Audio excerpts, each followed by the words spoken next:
नमस्कार दोस्तों, स्वागत है सभी दोस्तों का आपके अपने यूट्यूब चैनल टेक्निकल तैयारी में। दोस्तों, आज मैं आप लोगों के लिए असिस्टेंट बोर्डिंग टेक्नीशियन एग्ज़ाम से रिलेटेड प्रैक्टिस सेट नंबर 8 लेकर के आया हूं।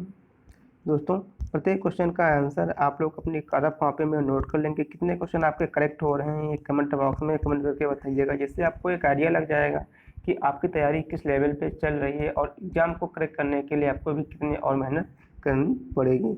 दोस्तों, बिना टाइम वेस्ट किए हुए चलते हैं वीडियो की तरफ। आज का पहला क्वेश्चन दिया गया है, क्लास ए सामग्रियों में निम्नलिखित में से कौन शामिल नहीं है? लकड़ी, प्रोपेन, प्लास्टिक और कागज़। दोस्तों, जो क्लास ए की आग होती है वो कागज़, लकड़ी, कपड़ा, प्लास्टिक, गत्ता आदि से लगती है। इसमें प्रोपेन जो है ये गैस है, और जो गैसीय आग होती है वो क्लास सी के अंतर्गत आती है। तो इसका करेक्ट आंसर ऑप्शन बी हो जाएगा। प्रोपेन सामग्री जो है वो क्लास ए में शामिल नहीं होगी। बाकी लकड़ी, प्लास्टिक और कागज़ ये क्लास ए के अंतर्गत आएंगे। अगला क्वेश्चन है, जब आप कार्यस्थल पर आग देखते हैं तो सबसे पहले आपको क्या करना चाहिए? फायर अलार्म बजाओ, तुरंत मैनेजर को बताओ, तुम कोशिश करो और आग बाहर रखो, अपने उपकरणों को पकड़ो और जल्दी से क्षेत्र से बाहर निकलो। दोस्तों, सबसे पहले क्या करना चाहिए? अगर आग कार्यस्थल पे आग देख रहे हैं तो तुरंत फायर अलार्म को बजाना चाहिए। ऑप्शन फर्स्ट इस क्वेश्चन का करेक्ट आंसर हो जाएगा, फायर अलार्म को बजाना चाहिए। अगला क्वेश्चन है, विद्युत केतली में पानी गर्म होता है चालन के द्वारा, संवहन, विकिरण या इनमें से सभी। दोस्तों, पानी की बात कहा है, अर्थात द्रव तथा गैसों में जो ऊष्मा का संचरण होता है वो संवहन विधि के द्वारा होता है। तो ऑप्शन बी इस क्वेश्चन का राइट आंसर हो जाएगा। दोस्तों, संवहन के कारण ठोसों में जो ऊष्मा का संचलन होता है वो चालन के द्वारा होता है। दोस्तों, अगर क्वेश्चन में कभी गैस भी पूछ लेता है, गैस में ऊष्मा का संचरण किस माध्यम से होगा? तो संवहन होगा। अगला क्वेश्चन है, किसी द्रव का वाष्पीकरण होने से उसका तापमान बढ़ेगा, घटेगा, तेजी से बढ़ेगा या अपरिवर्तित रहेगा? दोस्तों, किसी द्रव का जब आप वाष्पीकरण होता है तो उसका टेम्परेचर घटता है, अर्थात ऑप्शन बी जो होगा इस क्वेश्चन का राइट आंसर हो जाएगा, घटेगा। अगला क्वेश्चन कह रहा है कि वह ताप जिस पर बर्फ, पानी और वाष्प संतुलन में रहते हैं उसे क्या कहा जाता है? हिमांक, क्वथनांक, क्रांतिक ताप या त्रिक बिंदु। ऑप्शन डी इस क्वेश्चन का राइट आंसर हो जाएगा, त्रिक बिंदु कहलाता है। अगला क्वेश्चन है, द्रव्यमान m के साथ चलती वस्तु की गतिज ऊर्जा E का मान क्या होगा यदि इसके वेग को v से बढ़ाकर 2v कर दिया जाए? दोस्तों, गतिज ऊर्जा के बराबर हाफ एम वी स्क्वायर होता है, अर्थात के बराबर क्या हो जाएगा? Half M V square. अर्थात जो गतिज ऊर्जा होती है वो वेग के क्या होती है? डायरेक्टली प्रोपोर्शनल होती है। जब पहले वेग v है, जब वेग को आप बढ़ाकर 2v कर देंगे तो यहाँ पे क्या हो जाएगा? 2v का स्क्वायर, अर्थात 2 दूना 4, 4v स्क्वायर, 4 2 दूना 4 दोस्तों, 4v स्क्वायर आ जाएगा। तो जो गतिज ऊर्जा होगी वो क्या हो जाएगी? 4e हो जाएगी, अर्थात ऑप्शन सी जो होगा इस क्वेश्चन का राइट आंसर हो जाएगा। दोस्तों, 4e हो जाएगा। अगला क्वेश्चन है, क्वेश्चन कह रहा है अगला कि सार्वत्रिक गुरुत्वाकर्षण नियतांक कैपिटल जी की खोज किसने की थी? न्यूटन, लेवासिए, हेनरी कैवेंडिश या John Dalton. Correct answer option C हो जाएगा, हेनरी कैवेंडिश ने इसकी खोज की थी। दोस्तों, कैपिटल जी का मान क्या होता है? 6.67 गुणे 10 की पावर -11 न्यूटन मीटर स्क्वायर प्रति किलोग्राम स्क्वायर। ये दोस्तों होता है कैपिटल जी का मान, 6.67 गुणे 10 की पावर -11 न्यूटन मीटर स्क्वायर प्रति किलोग्राम स्क्वायर। इसकी खोज किसने की थी? हेनरी कैवेंडिश ने की थी। दोस्तों, बहुत अच्छी है, बहुत इंपॉर्टेंट चीज़ें याद रखेंगे। अगला क्वेश्चन है, यदि कोई वस्तु आर त्रिज्या वाले वृत्ताकार पथ पर चारों ओर जाने में t सेकंड का समय लेता है तो वस्तु की चाल क्या होगी? दोस्तों, बात कर रहा है कि कोई एक वृत्ताकार पथ है, इसकी त्रिज्या कितनी है? त्रिज्या r है। इसमें कोई एक पिंड है या कोई वस्तु है जो पूरा चारों ओर एक चक्कर लगाती है, तो इसकी चाल क्या हो जाएगी दोस्तों, चाल बराबर क्या होता है, दूरी बटे समय होता है। समय आपको दिया गया है t सेकंड। दूरी क्या हो जाएगा दोस्तों, जब वृत्ताकार पथ पर कोई पिंड चक्कर लगा रहा है तो उसके द्वारा तय की गई दूरी क्या हो जाएगी, इसकी पूरी परिधि हो जाएगी। और परिधि क्या होता है 2πr। यहाँ पे एक चक्कर की बात कहा है तो एक चक्कर में क्या हो जाएगा परिधि 2πr। अगर 2 चक्कर लगाता तो 4πr हो जाता। तो ये 2πr चली गई दूरी। समय कितना लिया है इसने t सेकंड का, तो 2πr/t, अर्थात ऑप्शन सी जो होगा इस क्वेश्चन का राइट आंसर हो जाएगा 2πr/t। Option C is right answer. अगला क्वेश्चन है, एक बॉक्स m मीटर क्षैतिज चलता है,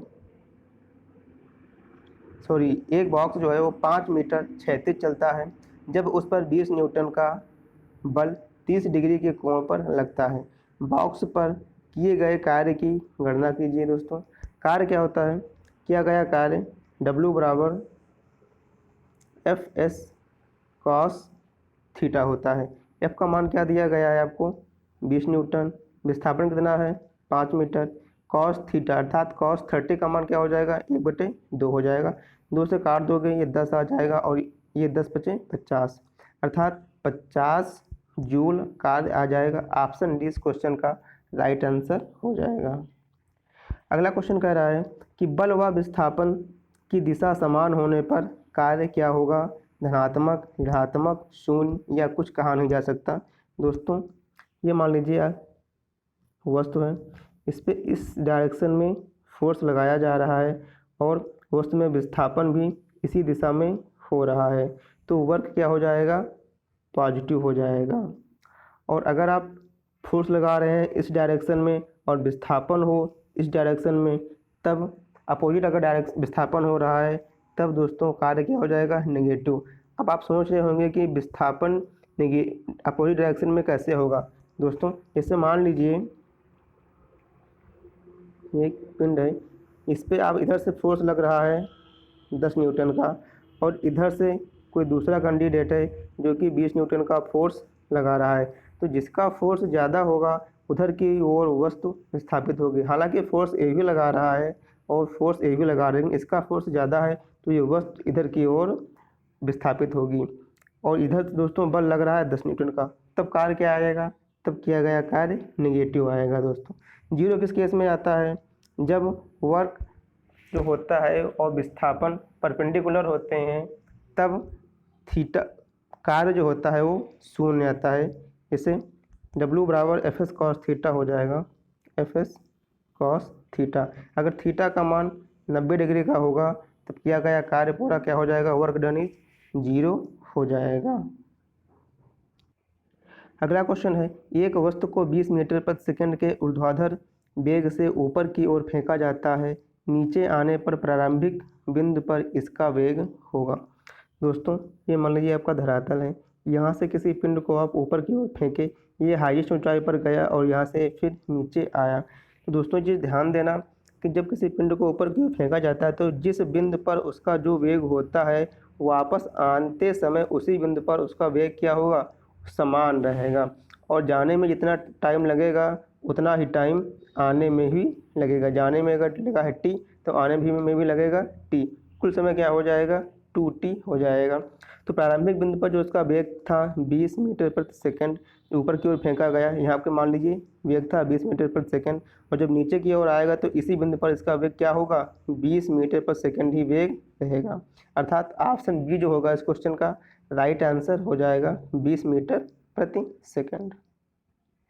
अगला क्वेश्चन है कि वस्तु को गर्म करने पर उसके अणुओं की भार घट जाएगा, भार बढ़ जाएगा, आयतन बढ़ जाएगा या चाल बढ़ जाएगी। दोस्तों अणुओं की चाल जो होती है वो बढ़ जाएगी। ऑप्शन डी इस क्वेश्चन का राइट आंसर हो जाएगा। दोस्तों चाल बढ़ जाएगी। ये मान लीजिए कोई सॉलिड है, इसमें पार्टिकल्स होते हैं अंदर, जब इसको गर्म किया जाता है तो ये पार्टिकल क्या होते हैं तेज़ी से वाइब्रेट करने लगते हैं, इनकी जो चाल होती है वो बढ़ जाती है। तो दोस्तों डी इसका जो होगा राइट आंसर हो जाएगा। बहुत ही अच्छा क्वेश्चन था।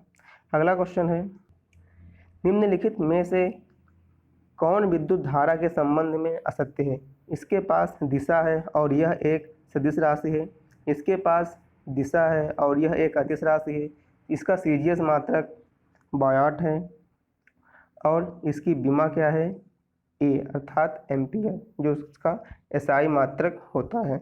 अब दोस्तों विद्युत धारा जो होती है तो विद्युत धारा में दिशा तो होती है लेकिन दिशा होते हुए भी यह एक क्या है अदिश राशि है।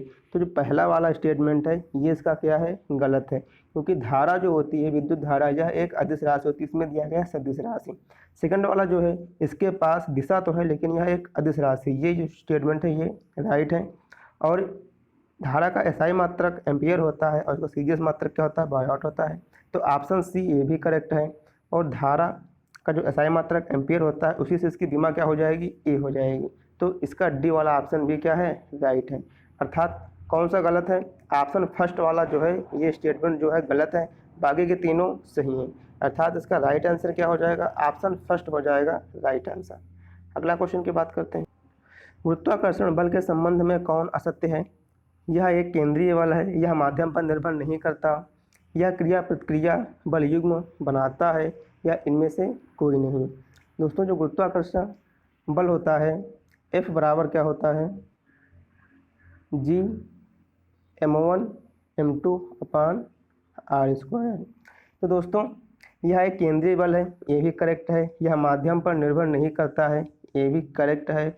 और यह क्रिया प्रतिक्रिया बल युग्म बनाते हैं, ये भी दोस्तों क्या है राइट आंसर है। दोस्तों यहाँ पे एक मान लीजिए द्रव्यमान m1 है और यहाँ पे एक द्रव्यमान क्या है m2 है, इनके बीच की दूरी कुछ होगी।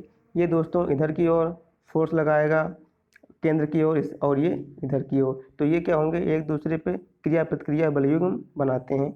तो इसका जो करेक्ट आंसर क्या हो जाएगा इनमें से कोई नहीं, क्योंकि पूछा है क्वेश्चन कि कौन सा संबंध जो है वो असत्य है, तो इसमें से कोई असत्य नहीं है, अर्थात इनमें से कोई नहीं, सभी जो हैं ये तीनों स्टेटमेंट इसके राइट हैं। तो इसका करेक्ट आंसर ऑप्शन डी हो जाएगा।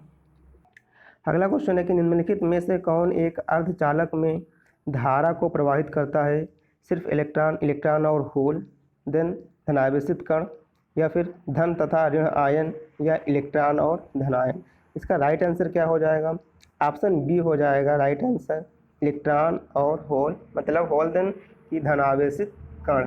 तो जो अर्धचालक होगा तो अर्धचालक में जो धारा का प्रवाहित होना है ये इलेक्ट्रॉन और होल के द्वारा होगा।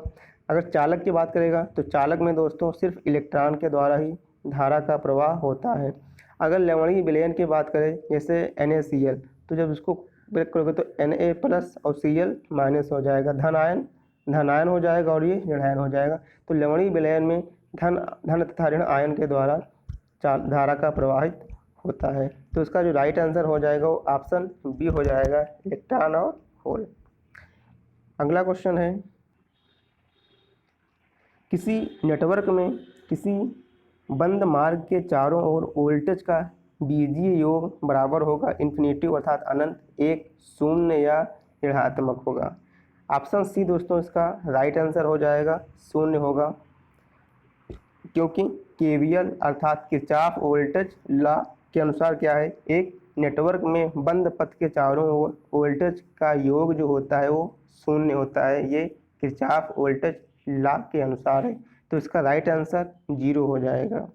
अगला क्वेश्चन है विद्युत परिपथ का विश्लेषण करने का मूल नियम है आइंस्टीन का सिद्धांत, न्यूटन का नियम, किरचॉफ का नियम या विभवांतर नियम।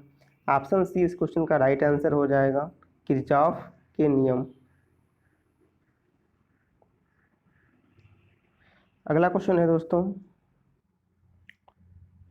दो प्रतिरोधों के श्रेणी क्रम संयोजन में प्रत्येक प्रतिरोध में समान होगा विभवांतर धारा व विभवांतर दोनों, या ना धारा ना ही विभवांतर। दोस्तों यहाँ पे बात कहा है कि सीरीज संयोजन में प्रत्येक रेजिस्टेंस पर क्या समान होगा। दोस्तों सीरीज में जो होता है प्रत्येक रेजिस्टेंस पर धारा समान होती है और विभवांतर जो होता है वो भिन्न भिन्न होता है, तथा पैरेलल में क्या होता है विभवांतर समान होता है और धारा भिन्न भिन्न होती है। तो इसका राइट आंसर ऑप्शन बी हो जाएगा। अगला क्वेश्चन है निम्नलिखित में से सोलर सेल को बनाने के लिए कौन सी धातु का प्रयोग किया जाता है? स्टील, सिलिकॉन, भरक या सीसा? करेक्ट आंसर ऑप्शन बी हो जाएगा, सिलिकॉन का प्रयोग किया जाता है। अगला क्वेश्चन है, विद्युतशीलता का मात्रक क्या है? फैराड प्रति मीटर, जूल प्रति कूलाम, वोल्ट प्रति मीटर या हेनरी प्रति मीटर? करेक्ट आंसर दोस्तों ऑप्शन फर्स्ट हो जाएगा, फैराड प्रति मीटर क्या होता है? विद्युतशीलता का मात्रक होता है। ऑप्शन ए इस क्वेश्चन का राइट आंसर हो जाएगा। अगला क्वेश्चन है कि विभव की विमा समान होती है। दोस्तों विभव क्या होता है? V बराबर W/Q होता है, अर्थात क्या हो जाएगा? ये कार्य जो होता है प्रति एकांक आवेश किया गया कार्य विभव हो जाएगा। तो ऑप्शन सी इसका राइट आंसर हो जाएगा, कार्य प्रति एकांक आवेश के समान होगा।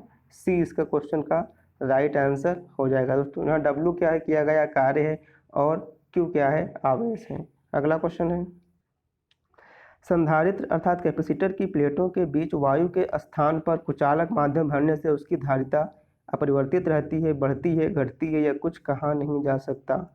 ऑप्शन बी इस क्वेश्चन का राइट आंसर हो जाएगा, इंक्रीज होती है अर्थात बढ़ती है। अगला क्वेश्चन है दोस्तों, एक कूलाम में कितने इलेक्ट्रॉन होते हैं? दोस्तों ये आपको याद भी होना चाहिए कि एक कूलाम में 6.25 × 10⁻18 इलेक्ट्रॉन होते हैं। सी इस क्वेश्चन का राइट आंसर हो जाएगा, लेकिन कैसे आप सॉल्व करेंगे वो आपको तरीका बता दे रहे हैं। फार्मूला आपको बताए थे, क्या होता है? Q बराबर Ne होता है, जहाँ पे Q क्या है? आवेश जो कि आपको दिया गया है एक कूलाम का। N क्या है? N इलेक्ट्रॉनों की संख्या है जो कि आपको फाइंड आउट करना है। और E क्या है? यहाँ पे इलेक्ट्रॉन पर आवेश। इलेक्ट्रॉन पे आवेश कितना होता है? 1.6 × 10⁻19 कूलाम होता है। तो n बराबर क्या हो जाएगा? n बराबर हो जाएगा Q/E से। Q कितना है? 1 है, और E क्या हो जाएगा? 1.6 × 10⁻19 कूलाम। दोस्तों कूलाम से कूलाम कैंसिल हो जाएगा। जब इसको आप सॉल्व करोगे तो ये सॉल्व करने पर 6.25 × 10⁻18 आ जाएगा। ऑप्शन सी इसका राइट आंसर हो जाएगा। दोस्तों अगला क्वेश्चन है, विद्युत क्षेत्र की तीव्रता का मात्रक क्या होता है? दोस्तों होती क्या है विद्युत क्षेत्र की तीव्रता? E बराबर फार्मूला होता है F/Q। F का मात्रक क्या हो जाएगा? बल है, फोर्स, इसका मात्रक न्यूटन, और Q क्या है? आवेश। आवेश का मात्रक क्या होता है दोस्तों? कूलाम होता है। तो न्यूटन प्रति कूलाम क्या हो जाएगा? इसका राइट आंसर हो जाएगा ऑप्शन फर्स्ट। दोस्तों ये जो मात्रक है न्यूटन प्रति कूलाम, ये SI सिस्टम में मात्रक है विद्युत क्षेत्र की तीव्रता का। CGS में मात्रक क्या होता है ये आपको कमेंट में कमेंट करके बताना है। नेक्स्ट वीडियो में इस क्वेश्चन का आंसर हम आपको बताएंगे कि क्या होता है विद्युत क्षेत्र की तीव्रता का CGS मात्रक। फिर अगला क्वेश्चन है दोस्तों, एक वस्तु स्थिर अवस्था से प्रारंभ होकर यानी प्रारंभिक वेग क्या हो जाएगा? U बराबर 0 हो जाएगा। 4 मीटर पर सेकंड स्क्वायर के त्वरण से स्थानांतरित होती है, अर्थात ए का मान दिया गया है 4 मीटर पर सेकंड स्क्वायर। टी आपको दिया गया है 8 सेकंड के बाद इसकी गति क्या होगी? वी का मान आपको फाइंड आउट करना है। दोस्तों न्यूटन का जो फर्स्ट लॉ होता है वी बराबर यू प्लस ए टी, आप अप्लाई कर देंगे और इसे निकाल लेंगे। वी बराबर यू प्लस ए टी से यू का मान क्या हो जाएगा? 0 हो जाएगा। वी आपको निकालना है, ए आपको दिया गया है 4 और टी का मान आपको दिया गया है 8। 4 × 8 = 32 मीटर पर सेकंड आ जाएगा, अर्थात ऑप्शन डी जो होगा इस क्वेश्चन का राइट आंसर हो जाएगा। दोस्तों मिलते हैं आपको नेक्स्ट वीडियो पे। वीडियो कैसी लगी हुई, पसंद है तो वीडियो को लाइक कर देना, शेयर कर देना। चैनल पर नए हैं तो प्लीज़ एक बार सब्सक्राइब कर दीजिएगा। Thanks for watching guys, take care, Jai Hind.